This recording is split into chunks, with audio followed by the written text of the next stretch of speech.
All right, as we continue the special edition of Hannity, now during the Mueller witch hunt, the Destroy Trump media mob hysterically, breathlessly running with one fake news story after another, pushing a false narrative, pushing conspiracy theories about Trump-Russia collusion. We have 4 investigations now, including the Mueller report, that conclude it didn't happen. But it went on for 2 long, solid years plus. Remember this. We're about to find out if the new president of our country is going to do what Russia wants. As if there are no shoes on the Trump human centipede that are not about Russia. Russia, Russia, Russia. This cloud about collusion with Russia will hang over him no matter where he stands. I think they're shocked that the noose is tightening. It's clear that Mueller is now connecting the dots between a massive obstruction intended to hide the truth. Donald Trump's done. He's done. There's no question about it. He's got to know his future looks like it's behind bars. We have a treasonous president. We now have to figure out how to deal with a president of the United States who wittingly or unwittingly has been compromised. Presidency is effectively a Russian op. It's really sick. And on multiple occasions, the fake news media reported just outright falsehoods. Take a look. Get the person's phone records. Here they see these calls to the blocked number, and now there seems to be good evidence that that was probably President Trump. We begin with a new report that Paul Manafort, the president's former campaign chairman, paid secret visits, multiple ones, to Julian Assange at the Ecuadorian embassy in London. This is according to The Guardian. President Trump directed his attorney to lie to Congress. So the liberal mainstream media mob has become nothing more than an extension, a branch of all things radical, extreme, Democratic Socialist Party, as they echo now every single talking point of that party. As Newsbuster points out, Mark also writes about it in his book, the media recently echoed this Democratic talking point that there was a constitutional crisis over the Trump administration standing up to House committee subpoenas. And the media, they repeated it nearly 400 times. They talk and speak in unison. Listen. So President Trump is pursuing a Stonewall strategy when it comes to Congress and courting a constitutional crisis. But the honey badger president just doesn't care. We're certainly approaching a constitutional crisis. We're hovering on a constitutional crisis. President Trump appears to be heading toward a constitutional crisis. America is dangerously close to a constitutional crisis. Mark Levin's brand new book, Unfreedom of the Press. I call him the great one. Before I get to the Russia collusion stuff, I want to go back. 5/15 election night, 2016, I talked to you.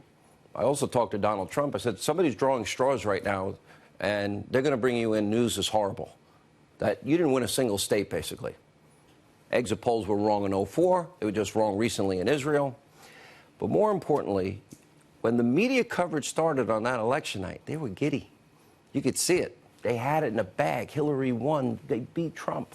As the night progressed, you could see a visible shift in mood to nearly going off the ledge. Does that not prove what you're saying in this book? Do your montages not prove it? Exactly. It's groupthink. It's a pack mentality. It is ideology going in one direction. You can't find a dime's worth of difference between the media and the Democrat Party in this country.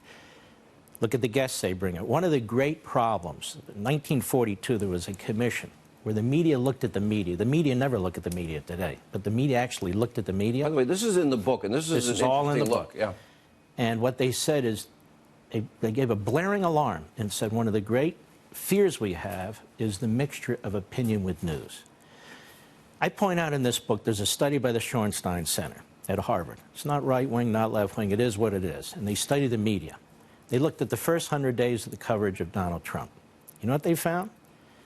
90% of the coverage was negative on CNN and NBC. Over 80%, New York Times, Washington Post.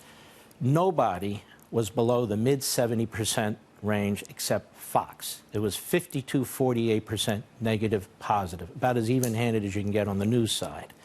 There's no distinction between news and opinion on these other networks. It's hard to find distinction between news and opinion in the front pages of the New York Times and the Washington Post. I'll give you a few more examples. You actually, you quoted, I think it was a political article in the book. The first time they talked about impeachment was April of 2016. They were talking about, how many months out of the election? They've been talking about impeachment since he was a candidate.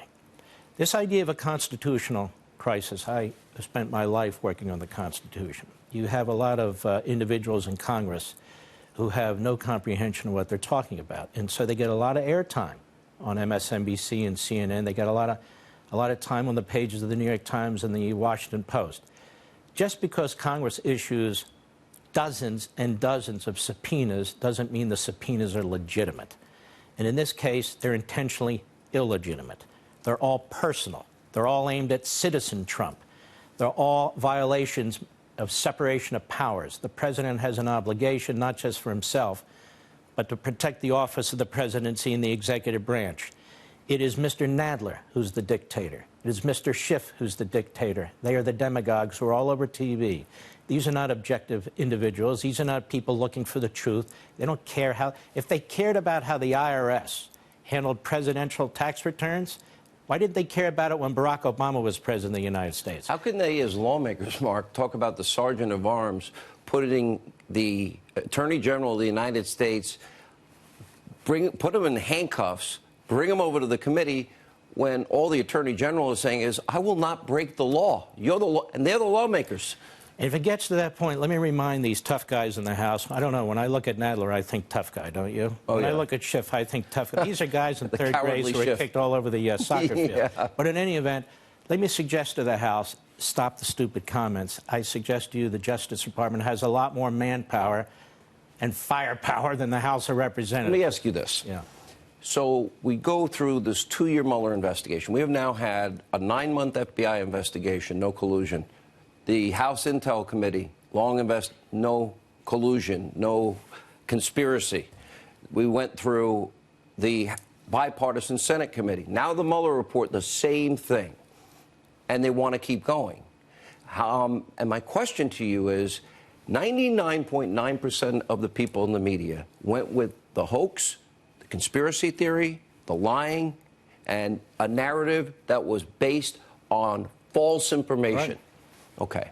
There were a few of us. You're part of this group that maybe 25 in the country. We did it on my radio and TV show. You did it on yours. Rush did it on his. Greg Jarrett, Sarah Carter, Geneva. I can't name everybody. And the point is this. They got it wrong. Hillary's investigation was rigged. They didn't report it. Can I interrupt? She obstructed. They didn't report it. They didn't get it wrong. This is what they wanted to do. They don't care about right and wrong. They're driven by ideology. When you're driven by ideology... But they reported it wrong. Purposely. They want to take the president out. They decide what's in the news, what's left out of the news. That's why, for them, there's a red line on all these issues involving the dossier, all these issues involving spying. They dismiss them. They dismiss the people who speak about it. They dismiss the words. This is an ideologically driven problem. Let me tell you a little story, give you a little historical context on Chapter 6. The Holocaust. 6 million Jews are slaughtered. Others are slaughtered. The New York Times barely covered it. The New York Times barely covered the Holocaust. The New York Times is owned by a Jewish family. It barely covered the Holocaust because Mr. Sulzberger decided he didn't want his newspaper to be seen as sort of a Jewish newspaper. He wanted the newspaper to be more of a universal newspaper. FDR didn't want to focus on the Holocaust, so the New York Times complied. They wouldn't accept evidence that was coming, was being printed in European publications. They pretended the evidence was not quality evidence. It wasn't good enough. People had escaped first-hand accounts. For the most part, they ignored it. 3 scholars in particular have written about this. How many people know that the New York Times self-censored when it came to the Holocaust 10 years before? When Stalin was slaughtering the Ukrainians and starving them to death, they had a correspondent in Moscow by the name of Walter Durand. He got a Pulitzer Prize for his reporting. Covered up the slaughter that Stalin had committed against the Ukraine. This is the New York Times. Can any other business in the country survive that, let alone be called the paper of record, all the news that's fit to print? The New York Times still hasn't significantly and seriously dealt with this. It keeps its Pulitzer Prize.